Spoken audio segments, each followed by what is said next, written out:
Hey guys, we're going to do another one of those Pro Reacts to videos, and I'm excited about this one because on the last one, while I was happy with how it came out, I did feel a little bit like I had to pull my punches because it was the website of somebody I had done some work with at one point. It felt a little weird, like ripping the site apart, and there wasn't really that much wrong with it.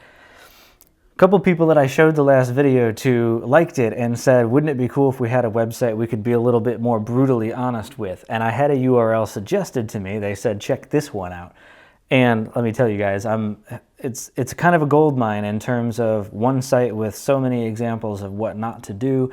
And while we don't want to just needlessly tear something down, this website claims to be a marketing company, somebody who really should know better. And so I gotta be honest, I don't really feel that bad commenting about it because this is just embarrassing. So here we go. Look at this, guys.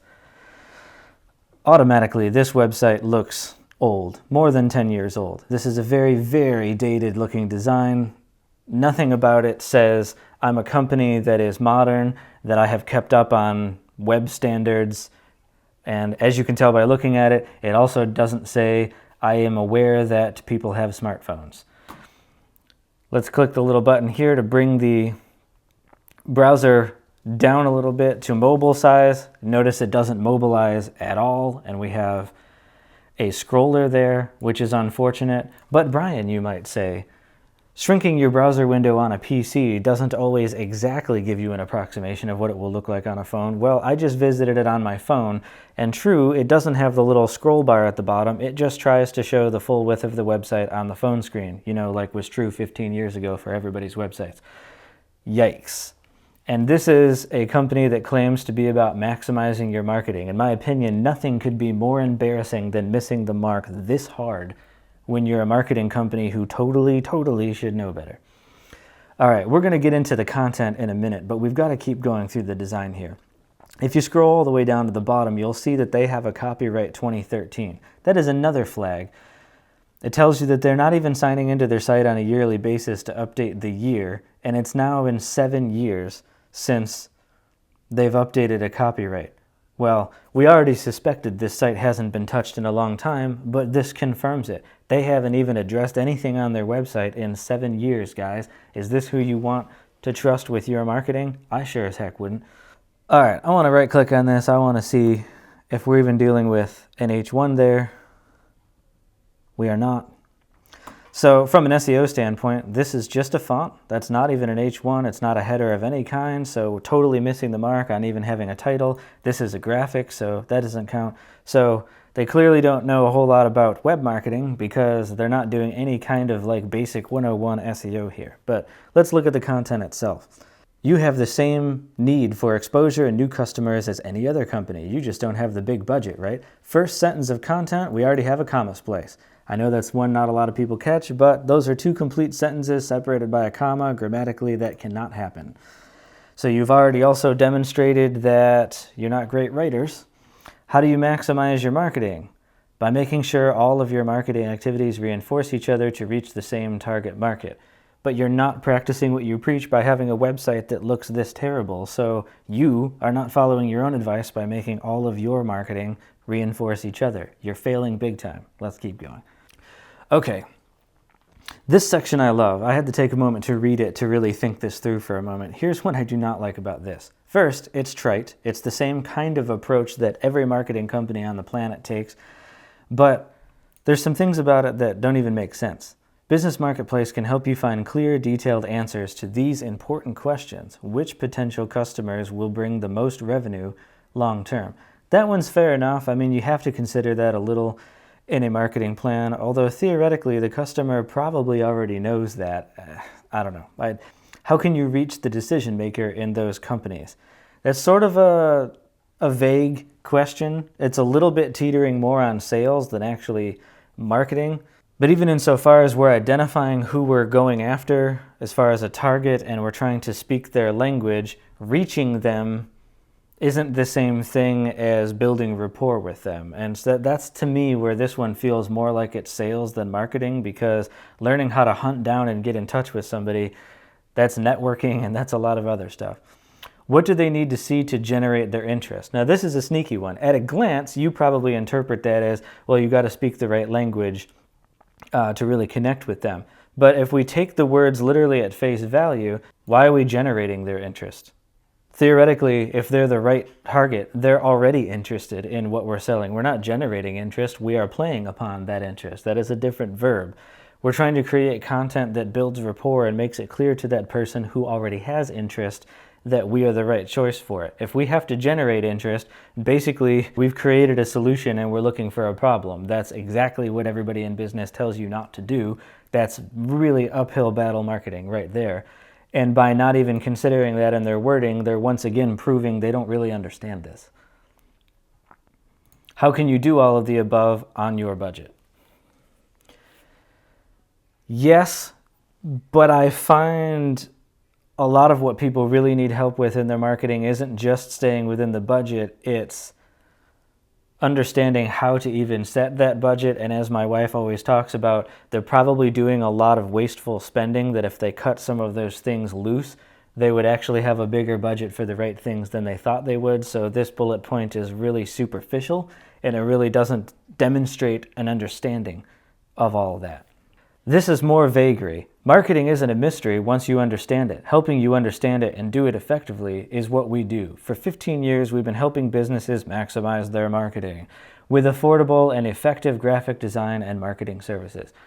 What I don't like about this, other than you just continuously saying the same thing over and over again, is what does maximize your marketing mean? Like, when I talk SEO with people, I actually very rarely am saying I'm going to rank you number one or I'm going to rank you top three. The real thing that we're talking about, even though that is kind of the goal, is I'm going to get you phone calls and I'm going to get people becoming your customers. If I can't do that, it doesn't matter where I rank you or where everything else is. It's irrelevant. And when we say maximize your marketing, I don't even know what that means. Like, did you do a direct mail piece that a lot of people opened it? Cool. And we call that successful. Did anybody call you? It would have been a heck of a lot stronger if they could have said something like, we've increased our customers' revenues by an average of 70%. That's something people could sink their teeth into. That's something a reader looking at this would say, imagining their own revenue, wow, what would a 70% increase in my revenue do for me?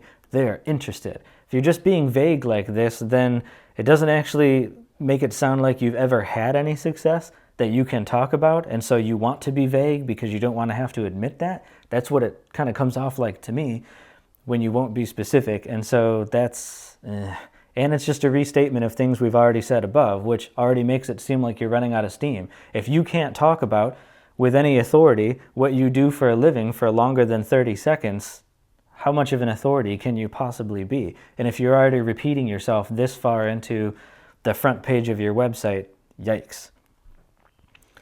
Okay, so they talk about doing logos and corporate identity. They do marketing plans, website design, yeah, right. Brochures, display ads, flyers, newsletters, database marketing. I don't even really know offhand what you mean by database marketing. Like, I guess marketing to your database, but that's already email marketing. That's already flyers. That's probably in a way already, like, I don't know. This just, it's felt like they're throwing buzzwords in to sound cool so that it can sound comprehensive, and no real thought is being put into anything that they're saying. They want to just tick the boxes of like, yeah, I do all of the stuff. Effective marketing will increase your profits. If somebody found your website by doing some sort of Google search, you think they need to be told that? Like, yeah. That's why we're looking for marketing. That's why I clicked your site, because I want more profits. And this is the end of the page. Like, this is where you should be going in for some kind of either a call to action or some kind of social proof, something. If you're still just explaining like the most superficial aspect of what you do for a living at the end of the page, there is no headspace here for the customer journey. There's no thought put into what they might be thinking or feeling at this point. Business Marketplace is here to help you understand and implement the marketing process to help you maximize your marketing. I mean, arguably, grammatically, you're not exactly implementing the marketing process. The process is informing the implementation. So It's kind of a poor construction in that sentence as well. For a free initial consultation, email us at. They don't even have a contact form. They just have an address here. That's really a bad idea for them. It opens them up to a lot of spammers to just throw their email like that. And then they have a phone number, which is not a click to call. So once again, another way that we're alienating mobile users. This site already looks like crap to somebody on a phone. Now they can't even click the number or do anything, which pretty much means there's no way anyone's going to call. Formatting issue, there should be a space between the parentheses and the 3, and there's not. Another example of a lack of attention to detail. Tiny fonts at the bottom that even on a desktop I can barely read. That would probably be completely illegible on a phone. What are these things on the side? Like, I was wondering that when I first landed here, and they're not links. You notice that my cursor is not becoming the little hand indicating I could click these. And so this is a screenshot of examples of sites that they've done, I guess, that are so small that even on a desktop I can barely even see or appreciate any part of the design. What I can make out looks dated as hell as well, so they're not good examples of what these people can do. They're embarrassing, like very, very old examples. If they're not links that I can actually go to these websites to see them as they exist, then I can't actually appreciate any of the design. My suspicion is why these are not links is a lot of these companies, these examples are so old that these companies have redesigned their site again beyond the design that this company did. So the company's like, well, I can't link you to their website now because you wouldn't actually be seeing the one that I created. To which I would say, dude, get some more recent examples. Like, if the best example you could give of a website you did was 10 years ago, you're not really a web designer, are you? Swap them out, for goodness sake. The menu. These look like they're graphics or something, but they don't mobilize. The font is tiny. I have to go hunting for it. It wasn't even clear to me because of the design of this. These were even things I could click on at first when I came here. I guess I'll click on one of them just to see what happens. During the late 1980s, Business Marketplace began as a membership organization that focused on marketing, advertising, and sales. To support our members and the small business community we served, all right, this is all bragging again. First off, it's okay if you've been in business since the 80s in a way that speaks to your success, but how I would frame that contextually is to say, from our inception in the 1980s, we've always tried to remain forefront on, the cutting edge ideas of what works in marketing. We've changed gear a lot of times over that 40-year time span, blah, blah, blah. The problem here is since this site looks woefully dated, highlighting the fact that you're a 40-year-old company combines rather poorly, because that kind of is like, yeah, and the stuff that worked 40 years ago, I pretty much just kept doing with blinders on to anything that's going on today. I mean, I have a website, so that's an improvement over 1980, but that's about as far as we went. And then everything else you're talking about is like, we did this cool thing, we did something else, we did something else, we did something else. A talk radio show, that's cool. Do you have a podcast now? Like anything that anyone would actually listen to? Because it's very unlikely that you've recorded your radio shows from 40 years ago, so like mentioning it is sort of irrelevant. Who cares that you did a radio show longer ago than some people have even been alive? Like, I don't know. By the late 1990s, focus narrowed to the specific area smaller businesses needed the most, marketing and graphic design services. Today, thanks to the internet, we have clients around the country. Regardless of where you are located, we can improve your marketing effectiveness. Again, no specificity. Not like we're going to help you reach more leads. We're going to help you capture your local market. You're going to increase your revenue by 38%. We're just going to increase your effectiveness, whatever that means. Some things never change. Well, you don't say, like your website. Small to medium-sized businesses have the same need for quality marketing and advertising as the larger companies, but lack the same budgets. This is a problem content-wise. They've already said earlier in this page that their target are the smaller businesses. So those are the people that we're talking to. I'm not a professional salesman outside of being a copywriter, but let me tell you this, you don't want to say anything that alienates, embarrasses, or insults the person that you're talking to. You cannot say at the top of this page, yes, small business, you're the guy I'm talking to, and then 5 seconds later, use words like lack. There's an innate blame and a sense of failure with that word.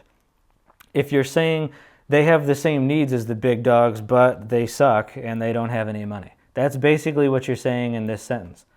Contact us today to learn how you can do it. You're not even using a filler sentence like, we understand that budgets can be limited, but we've tailored our services to suit that. There's no linking idea that shows any empathy. You're just basically saying they suck and they don't have any money, but contact us today. Why would they contact you? You just told them they don't have any money. They probably can't afford you, unless you're trying to say that they can, but it's not even clear. And if you're so unaware of your own language that you're accidentally insulting your target right before your call to action, that's like the exact opposite of the normal idea of someone saying, show social proof before you ask for the sale, just as a, hey, if you don't believe me, check out what these 10 people say about how awesome I am. This is like the opposite of like, hey, if you don't believe that I can do this job, let me fail hard right in front of you right now, and then see if you're still with me. Are you with me? All right, call me. Yikes. They have a sitemap here. This, again, is another example of how woefully out of touch they are with everything. This is not what anybody in modern web design means when they say sitemap. It's like an XML document. If you're in WordPress, it's often automatically generated by the plugins that you're using. The sitemap is really only for Google to be able to understand all the pages on your site and how they relate to each other, and for it to make sure, you know, it's like it's asking itself, have I seen everything? Like, I didn't miss a page, did I? Oh, look, let me look at the sitemap so I can get a list of everything that exists on the site. If you've done a good job of your main navigation, why would a user ever want this? This is just a complete rehash of your menu that they had to go to a whole page to learn about. This violates the simple web design principle as well, as we want them to get to where they're going in as few clicks as possible. If we're asking them to make a click basically just to see the menu, we've admitted two things. One, we know that our navigation sucks because people aren't going to notice that they can do anything, so they have to click somewhere else to even get to a much clearer looking menu. And then two, we don't understand that we're trying to maximize each click because we're just woefully asking them, yeah, click this page to find out more crap you might want to click on with no context for anything at all, no like explanation of each of these underneath it to set some sort of context for why we might want to click any of these links. I'm kind of scared to click Creative Team, but let's do it. Oh, not found. So this page doesn't even exist anymore. No one's aware of that. Yikes. Promo materials. Let's see what happens here. Oh, there's actually content on this page. We're not just a graphic design firm or just a marketing consulting firm. Our expertise includes strategic database marketing. We don't use package deals. Each business is unique. Here's what's kind of funny to me about their saying that, is a lot of the examples that they're showing on this page are clearly the same companies that were on the little examples on the front of the other page that they were passing off like those were examples of websites, which says to me each time you worked with one of those people, you sold them a package of like, hey, buy a website and business cards and a flyer and all this other stuff, which then makes it seem weird when they said we don't use package deals when that's pretty clearly exactly what you did. I don't understand this at the bottom. So they're talking about a consultation. They want you to call. They give you two different numbers. They're mentioning that the number is for Lexington, North Carolina. Well, are both of these numbers for Lexington? Is only one of them for Lexington? Then you got Pittsfield to Massachusetts and then Wells to Maine over here. Are you saying that like those are also service areas that you cover, or is there something else that you mean by that I'm just not understanding? And then why are there basically like 4 or 6 different areas that we're talking about, but only 2 phone numbers? And why are neither of those phone numbers the same as the main one that you have everywhere else on your site? Like, I don't even know what's happening. Which one of these am I supposed to call? And who am I even talking to on any of these numbers when I call? Because if I'm not in Pittsfield, Massachusetts, I don't want to call that number. So is the 336 the one that I should use? Is the 413 the one that you'd prefer that I use? I don't know what's happening. Like, this just again shows absolutely no consideration for the headspace of the reader, what's going to be confusing to them, what's not going to work. I don't understand anything that's going on this website. Now there's totally different things in the menu. It's way shorter than the last page, so it's like this isn't even consistent throughout it. They talk about grabbing the reader's attention. You've only got 3 to 5 seconds. Yes, but if you're going to use one of the most overused platitudes that exist for websites, you might want to like use one of the most overused designs on the internet. You know, like mobile friendly. Guys, this site is kind of exhausting to look at. I don't even know if these people are still in business. I kind of can't imagine that they can be, because this just seems like such a complete embarrassment that like driving leads to this would show that you don't know anything about what you claim to do for a living. I mean, this is kind of like saying you're a professional gardener and then someone rolls up in your driveway and all of your plants are dead. Like, is anyone going to believe that you know anything about plants? All right, let's click contact us. I'm a little curious how they roll. Okay, so contact us. Even this page doesn't have a form. It's just a reiteration of what they've put at the bottom of every other page. They've reiterated the typo of not having a space there, like they've done on every other page. And then unlike their other page where they had like half a dozen phone numbers, we only have the one here, no real explanation for why. All right, there's probably more that I could say about this site, but I think at this point you guys get the idea. There's a lot of glaring things wrong with this site. There would be no way, if I were consulting a business like this, that I could make any recommendations about things we could improve on the site. Normally, my standard procedure is let's not go to a full redesign if we can avoid it. There's probably a lot of like improvements we could make on the current site to just make it more successful. But if I saw a site like this, the report I would send over would be like a sentence long, which is essentially, we need to redesign this site. There's literally nothing we can do short of a full redesign that would bring this into the 21st century enough for anyone to call you. This is embarrassing, and it's doubly embarrassing because this is a marketing company who should totally know better. It demonstrates no understanding of marketing at all, from the design to, as I've pointed out repeatedly, the language. They're not capturing the headspace of their target customer. They're promising the whole time that they're like experts at helping people hone in on their target customers, when it's not even clear that they have a target customer, that they even know who that is, that they even know how to talk to that person. They're accidentally insulting that person on some of their pages. Like, it's a mess. If your site has any aspects of this in it, from the way you do calls to action to the way you're showing examples of the work, maybe the way that you've stylized your navigation, the way you've thought about sitemaps, etc., hopefully comments I've made in this video are helpful for you to, like I said, kind of rethink how you're doing your content. And other than that, I'm going to leave this website and move on. Let's all do that. Catch you in the next video, guys.